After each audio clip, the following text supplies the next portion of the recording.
സഭ ചെയ്യാമോ എന്ന ചർച്ച തുടരുകയാണ്. സഭ ചെയ്യാമോ എന്ന ചോദ്യത്തിന് ചെയ്തുകൂടാത്തത് ആണ് എന്നുള്ളതാണ് എൻ്റെ അഭിപ്രായം. അത് സഭയിൽ കാറ്റക്കിസം ക്ലാസ്സാണ്. അതായത് ദൈവവുമായി വിശ്വാസവുമായി ബന്ധപ്പെട്ടുള്ള ക്ലാസ്സാണ്. അത് എല്ലാ സൺഡേകളിലും ഉള്ള ക്ലാസ്സാണ്. അത് ക്രിസ്ത്യൻ വിഭാഗത്തിൽ നടത്തുന്ന ആ ക്ലാസ്. ആ ക്ലാസ്സിൽ ഒരു വിദ്വേഷം ജനിപ്പിക്കുന്ന സിനിമ പ്രദർശിപ്പിച്ചുകൊണ്ടുള്ള എന്തു പാഠമാണ് സഭ നൽകിയത് എന്നുള്ള പ്രധാനപ്പെട്ട ചോദ്യമാണ് നിൽക്കുന്നത്.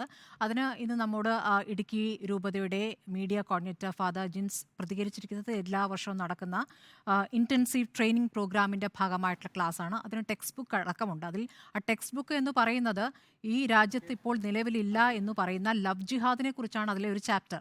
ആ ലവ് ജിഹാദിനെ കുറിച്ചാണ് അതിൽ വിശദീകരിച്ചു കൊണ്ടിരിക്കുന്നത്.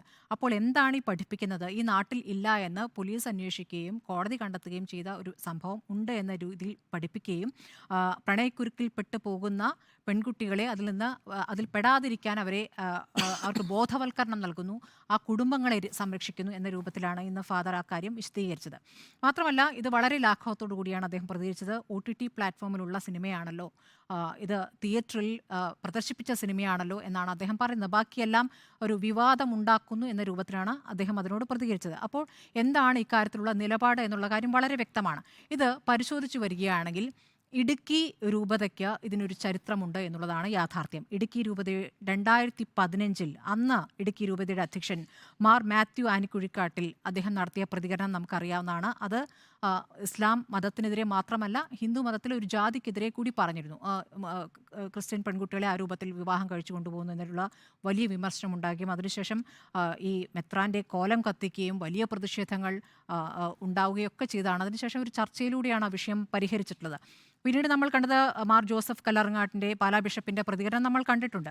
അപ്പോൾ ഞാൻ നേരത്തെ പറഞ്ഞത് ഈ 2015 നടന്ന സംഭവത്തിന് ശേഷം അത് തെറ്റായി പോയി എന്ന് പറയുന്നുണ്ട്. അതേസമയം അതിലെന്താണ് കുഴപ്പം? ഒരു ഉള്ള കാര്യം, അതായത് പലപ്പോഴായി പറയാതെ വെച്ചിരുന്ന ചില കാര്യങ്ങൾ ഇപ്പോൾ തുറന്നു പറയുന്നു എന്ന രൂപത്തിലേക്കാണ് അതിനെ ചിലരെങ്കിലും വിശദീകരിക്കുന്നത്. അതുള്ള കാര്യം തന്നെയല്ലേ എന്ന മട്ടിലാണ് പല ആളുകളും പറയുന്നത്.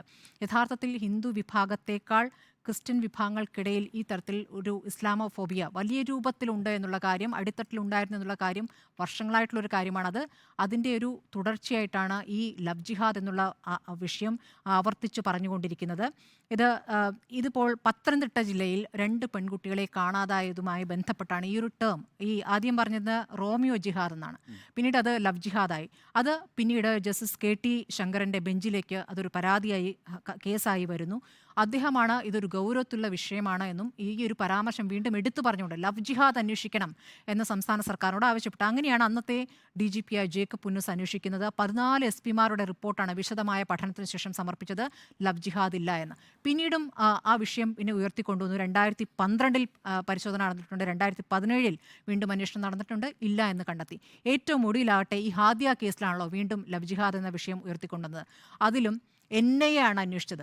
NIA അന്വേഷിച്ച ശേഷം NIA പറയുന്നു ലവ് ജിഹാദ് എന്നൊരു സംഭവം ഇല്ല എന്ന്.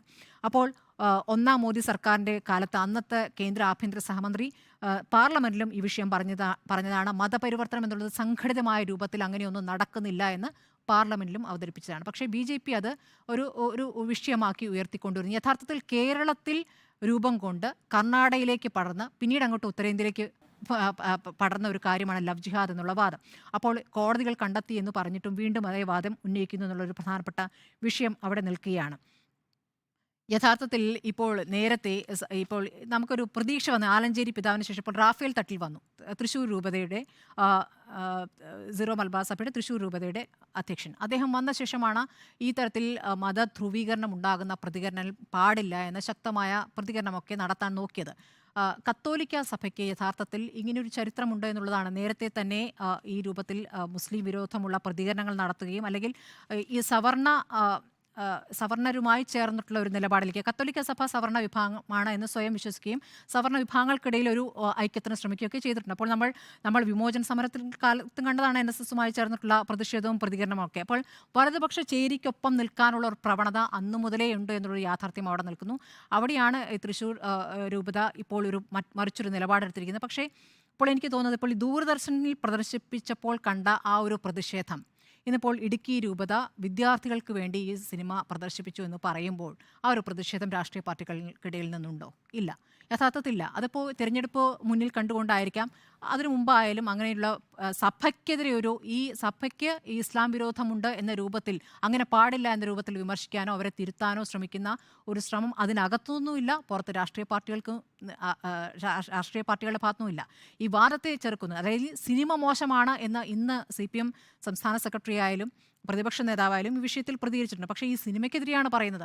സഭ ഇത് ചെയ്തതിനെ രൂക്ഷമായി വിമർശിക്കാൻ, ശക്തമായ ഭാഷയിൽ വിമർശിക്കാൻ ഈ രാഷ്ട്രീയ പാർട്ടികളൊന്നും തയ്യാറാകുന്നില്ല എന്നുള്ളൊരു വലിയ പ്രശ്നം അവിടെ നിൽക്കുന്നു. യഥാർത്ഥത്തിൽ എന്താണ് കണക്കുകൾ? എവിടെയാണ് ഈ ലവ് ജിഹാദിൻ്റെ കണക്കുകളുള്ളത്? ഈ ഡൽഹി ആസ്ഥാനമായിട്ടുള്ളൊരു സംഘടന ഈ അടുത്തിടെ നടത്തിയ പഠനമാണ്, യുണൈറ്റഡ് ക്രിസ്ത്യൻ ഫോറം എന്ന സംഘടന. അപ്പോൾ ഓരോ ദിവസവും 2 ക്രിസ്ത്യാനികൾ വീതം രാജ്യത്ത് ആക്രമിക്കപ്പെടുന്നുണ്ട് എന്നുള്ളതാണ് ആ കണക്ക്. അത് ഏറ്റവും കൂടുതൽ നടന്നിട്ടുള്ള UP ആണ്. കഴിഞ്ഞ വർഷം മാത്രം നടന്നിരിക്കുന്ന ആക്രമണങ്ങൾ, രാജ്യത്താകമാനം നടന്ന ആക്രമണങ്ങൾ എന്ന് പറയുന്നത് 687 എന്നാണ് കണക്കിൽ പറയുന്നത്. ഏറ്റവും അധികം UPയിൽ. ഒരു ആക്രമണവും നടക്കാത്ത സംസ്ഥാനം കേരളമാണ്. അപ്പോൾ ഒരു തരത്തിലും ആക്രമണം നടക്കാത്ത ആ സുരക്ഷിതത്തിൽ നിന്നുകൊണ്ടാണ് ഈ സംഘപരിവാറിൻ്റെ തോളിൽ കൈയിടാൻ വേണ്ടി ഈ സഭ ശ്രമിക്കുന്നു എന്നുള്ള ഒരു പ്രധാനപ്പെട്ട വിഷയമാണ്.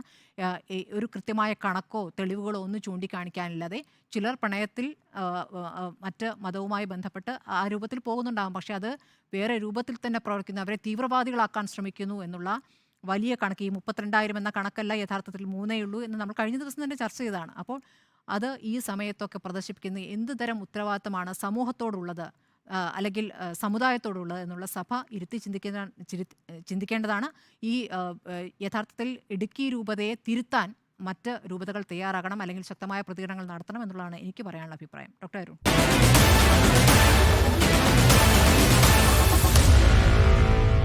Meet the editors.